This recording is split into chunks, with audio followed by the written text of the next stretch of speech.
Agora, professor, o senhor já acreditou na vida após a morte? Já acreditei. Já acreditou. A pessoa que deixa de acreditar na vida após a morte passa por vamos dizer assim, uma revolução íntima, né? Como é que foi isso? O senhor que era pastor, teólogo, é teólogo ainda. E com humor, de repente, com humor. E de repente deixa de acreditar na vida após a morte. Quais são as implicações disso? Primeiro que eu sou livre. Primeira implicação, eu não tenho... Churchill disse, estou preparado para me encontrar com o meu Criador. Não sei se meu Criador está preparado para se encontrar comigo. Eu não tenho medo da morte. O que eu sinto é tristeza.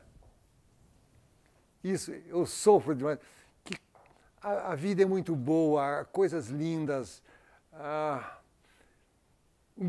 Mas eu acredito em Deus. Só que o meu Deus não é Deus que tem um inferno, meu Deus é um Deus que faz música e coleciona quadros e faz jardins. Natureza, beleza, arte são os nomes que eu dou ao meu Deus. Isso não garante que eu vá ter vida eterna. Para te dizer a verdade, eu acho que a eternidade, eu não sei quem que falou isso, eu não sei se foi Nietzsche, não sei. A eternidade deve ser insuportável. Não poder morrer deve ser uma coisa terrível. A eternidade ficou velha. A eternidade, exatamente.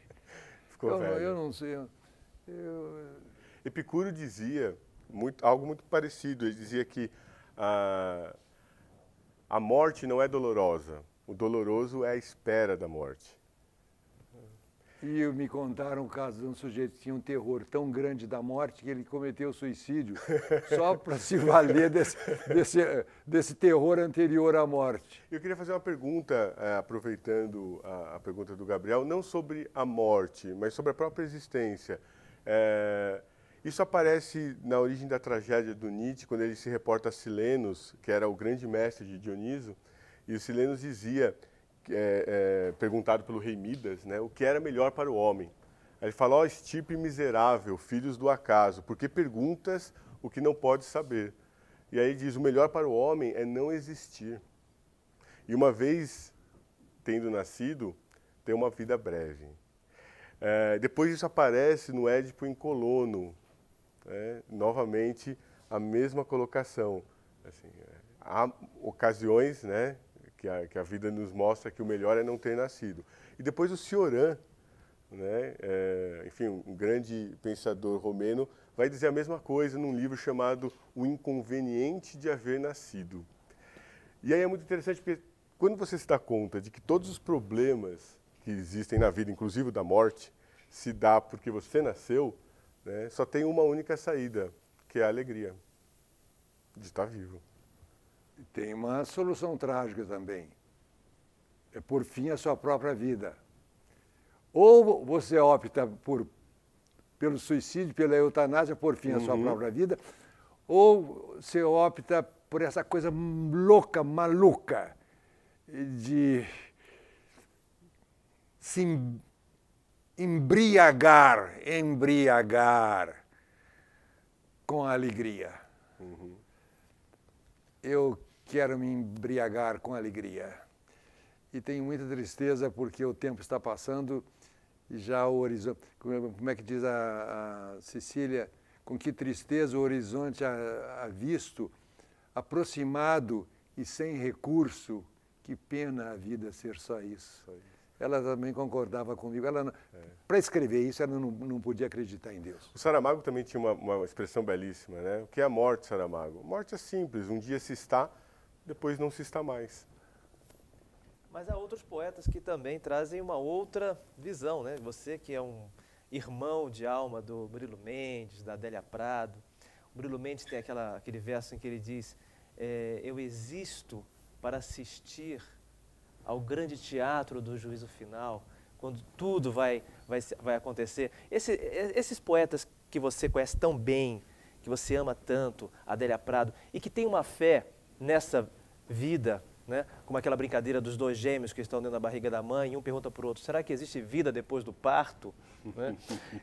Será que existe vida? Os poetas também dizem que há uma possibilidade de uma grande apoteose artística. Né? Você sabe, eu sempre tenho uma pitada de dúvida. Será que realmente não tem nada depois? Eu duvido. Às vezes eu desejo que haja coisas depois. Levou 14 bilhões de anos para eu aparecer. Vamos imaginar que eu morra e passem mais 14 bilhões de anos e eu volte. Aliás, o Nietzsche, o eterno retorno às coisas. Você vê isso aqui interessante, né? Porque ele, o homem que proclamou a morte de Deus, no entanto, ele falava no eterno retorno. As Isso coisas. É meio kardecista, né? Hã? Meio kardecista, né? Você não me provoque. Eu não quero entrar em brigas religiosas com ninguém. Mas vamos falar dos poetas. O Yesenin, que é um poeta russo que se matou, e que era muito amigo de um outro poeta russo, Mayakovsky, se matou. Ele tem uma frase em que ele diz que morrer é fácil, difícil é a vida e seu ofício. Então, para nossa conversa aqui não virar uma coisa muito cabeça e baixo astral, vamos tratar da vida e seu vamos tratar ofício. Vamos tratar. Como é que é essa transição de sair da teologia calvinista, embora o calvinismo deva ser o objeto de estudo da psicologia, porque os calvinistas merecem um superego. Uma boa terapia. Como é que foi isso? Conta pra gente. Há determinadas coisas que não tem jeito de explicar. De repente elas acontecem e elas o surpreendem de repente. Eu me lembro precisamente do momento quando eu, no seminário, estava caminhando num gramado e pela primeira vez, olha que eu já era grande, já tinha uns 19 anos, eu me dei conta de que as Escrituras Sagradas não caíram do céu. Isso foi um golpe na minha fé tão grande. Eu descobri que as Escrituras Sagradas foram selecionadas por concílios.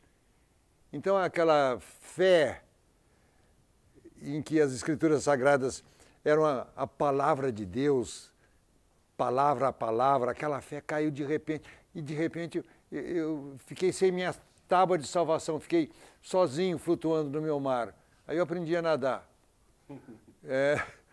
Vem daí, então, essa tua, vamos dizer assim, caminhada na direção da teologia da libertação, que é uma reinterpretação das Escrituras. E que é uma forma de tentar recuperar a fé num Deus de uma maneira diferente, porque, na realidade, que a Igreja Católica e o protestantismo colocavam o céu fora do mundo, no futuro, na salvação, o eschaton. Professor, nós vamos fazer um intervalo para continuar essa conversa no segundo bloco. Até daqui a pouco com Rubem Alves.